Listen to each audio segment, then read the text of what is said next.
Students, हम लोग chemical kinetics का नेक्स्ट लेक्चर देखने वाले हैं। आज का टॉपिक जो है वह है calculation of rate constant when N2O5 undergoes decomposition in CCl4।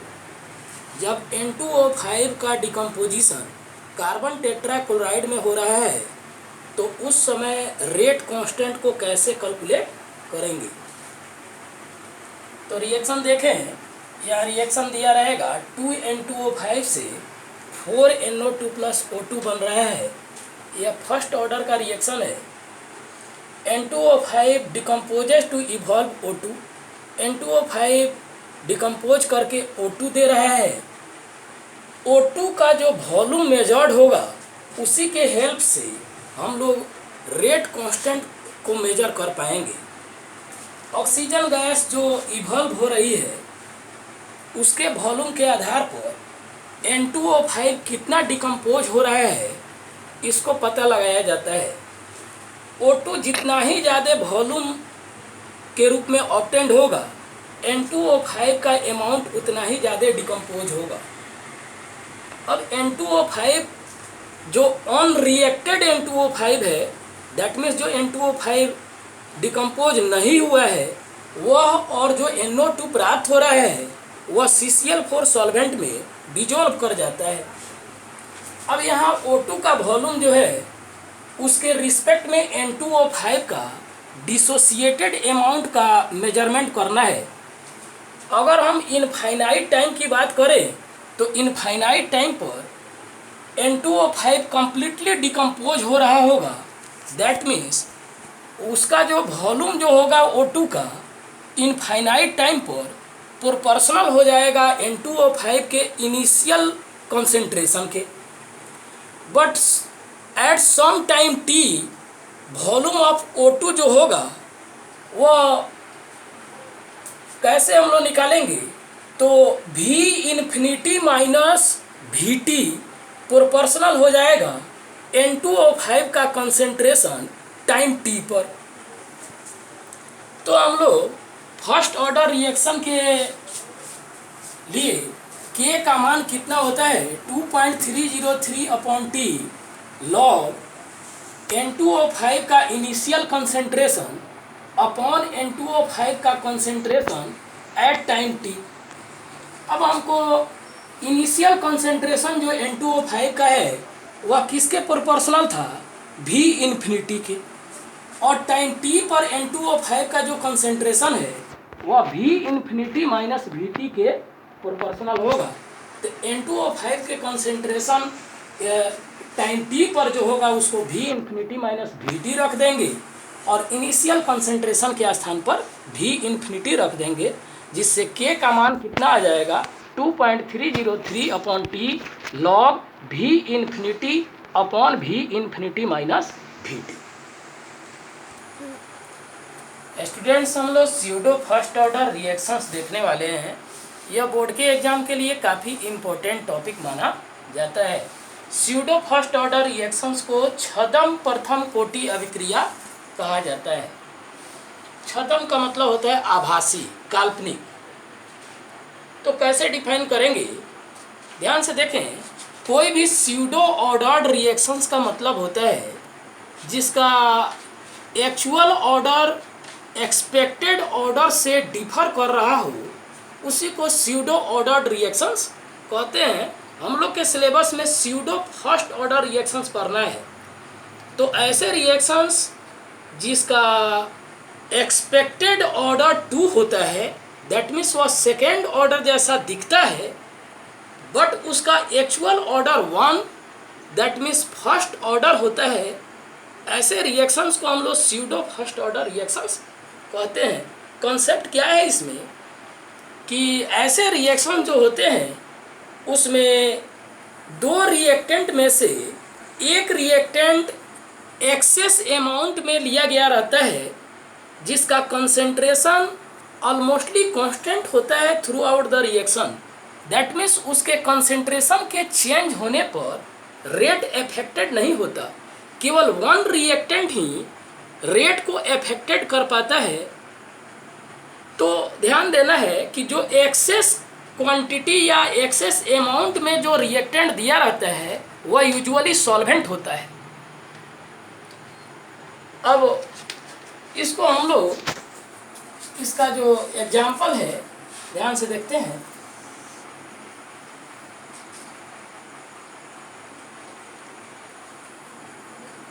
Inversion of sucrose C12H22O11, यह सुक्रोज का फार्मूला है, प्लस H2O और H प्लस कैटलिस्ट का यूज करते हैं हाइड्रोलिसिस के लिए। सुक्रोज की हाइड्रोलिसिस करा रहे हैं।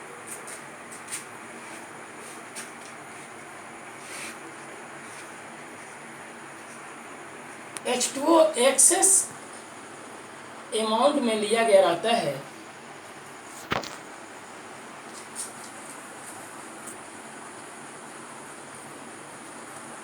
Its concentration is almostly constant during course of reaction.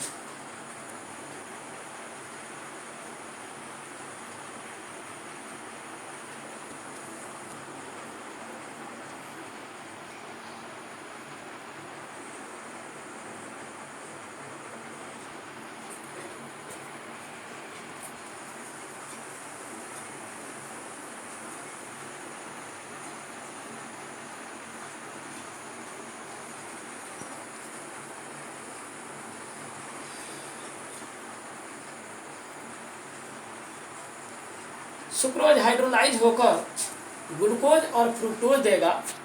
दोनों का मॉलिक्यूलर फार्मूला सेम होगा, बट स्ट्रक्चरल डिफरेंस पाया जाता है। ग्लूकोज जो है वह एल्डोहेक्सोज होता है, जबकि फ्रुक्टोज कीटोहेक्सोज होता है।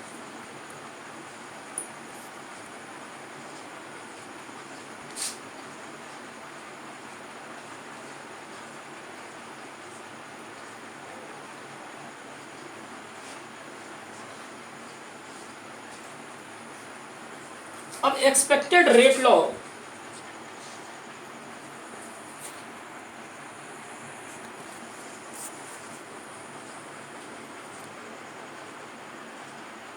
एक्सपेक्टेड रेट लॉ जो होगा R proportional to concentration of C12H22O11 into concentration of H2O, R is equal to K into concentration of C12H22O11 into concentration of H2O। तो एक्सपेक्टेड ऑर्डर जो होगा इसका, एक्सपेक्टेड ऑर्डर ऑफ रिएक्शन या 1 + 1 2 आएगा, but actual order 1 होता है। कैसे होता है? एक्चुअल रेट लॉ,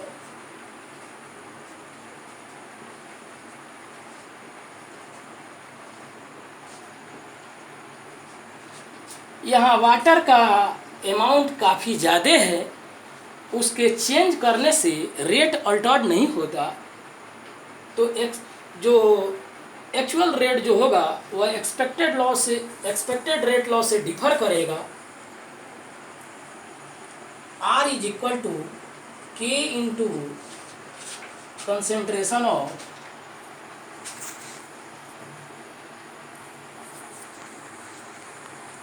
यहाँ ध्यान से देखें, K into concentration of H2O को हम लोग K' ले लेंगे, क्योंकि H2O का कंसेंट्रेशन कांस्टेंट माना जाएगा। कांस्टेंट तो किसी अदर कांस्टेंट से गुना करने पर फिर से एक नया कांस्टेंट डेवलप होगा। K into concentration of H2O is equal to K' into concentration of C12H22O11 हो जाएगा। साइड में हम लोग लिख लेंगे, जो कि K into concentration of H2O is equal to K'। अब यहाँ जो C12H22O11 दैट मीन सुक्रोज है, इसका कंसंट्रेशन का पावर 1 है। दस जो एक्चुअल ऑर्डर ऑफ रिएक्शन जो आएगा वह फर्स्ट ऑर्डर होगा।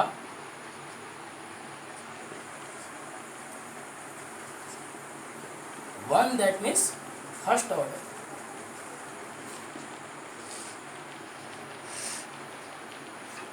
ऐसे रिएक्शंस की पहचान करने का सबसे मेन तरीका है स्टूडेंट्स, इसमें सॉल्वेंट के रूप में यूजुअली H2O होता है जिसकी क्वांटिटी एक्सेस होती है, और एक्सेस क्वांटिटी के चलते वह ऑलमोस्टली कांस्टेंट होता है थ्रू आउट द रिएक्शन। ऐसे केस में उसके कंसंट्रेशन के चेंज होने से रेट ऑफ रिएक्शन अल्टर्ड नहीं होता, तो केवल जो अदर रिएक्टेंट है दैट मीन्स इस केस में सुक्रोज के कंसंट्रेशन पर ही रेट डिपेंड करेगा। दैट मीन्स इसका जो एक्चुअल ऑर्डर होगा वह 1 होगा, 2 नहीं हो सकता। बट एक खास बात है, ऐसे रिएक्शंस की मोलिकुलरिटी 2 होती है। मोलिकुलरिटी में दोनों मोलिकुल कोलाइड कर रहे हैं, तो दोनों मोलिकुल का पार्टिसिपेशन हो रहा है, जिसके चलते हम लोग मोलिकुलरिटी को 1 नहीं बोल सकते, मोलिकुलरिटी 2 होगी। स्यूडो फर्स्ट ऑर्डर रिएक्शंस की मोलिकुलरिटी 2 होगी, मोलिकुलरिटी बराबर 2, और ऐसे रिएक्शंस को बाई मोलिकुलर रिएक्शंस बोलते हैं।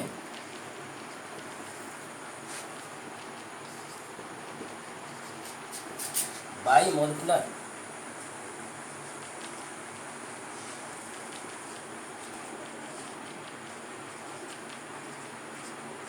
सम अदर एग्जाम्पल्स हम लोग देखने जा रहे हैं।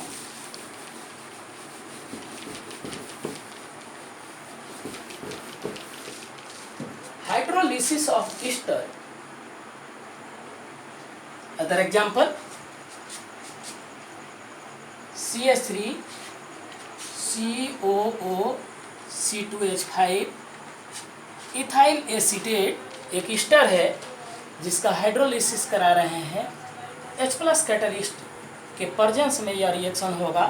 एक्चुअली यह रिएक्शन रिवर्सिबल होता है, बट हम लोग को काइनेटिक्स में केवल ऑर्डर ऑफ रिएक्शन देखना है, इसलिए हम लोग इरिवर्सिबल का भी इस्तेमाल कर सकते हैं। और यह क्या देगा, CH3 COOH + C2H5OH। फिर से यहाँ यह H2O जो है एक्सेस अमाउंट में है, इसका कंसंट्रेशन कांस्टेंट होगा, तो डायरेक्टली हम यहाँ लिख रहे हैं R = K' into concentration of ethyl acetate.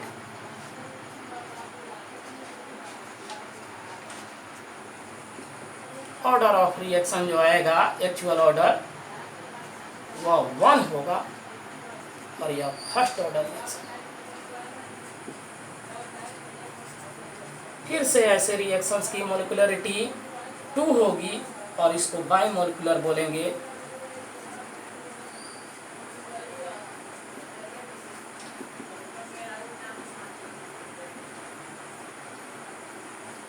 By molecular. Next example, benzene diazonium chloride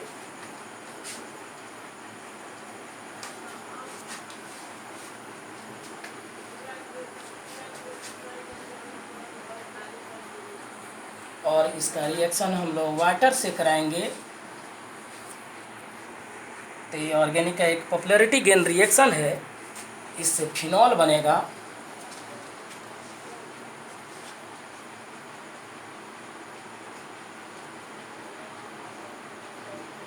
और साथ साथ यहाँ से N2 और HCl आउट होगा, जैसे फिनॉल।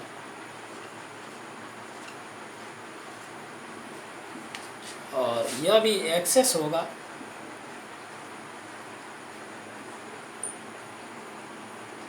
Benzene diazonium chloride.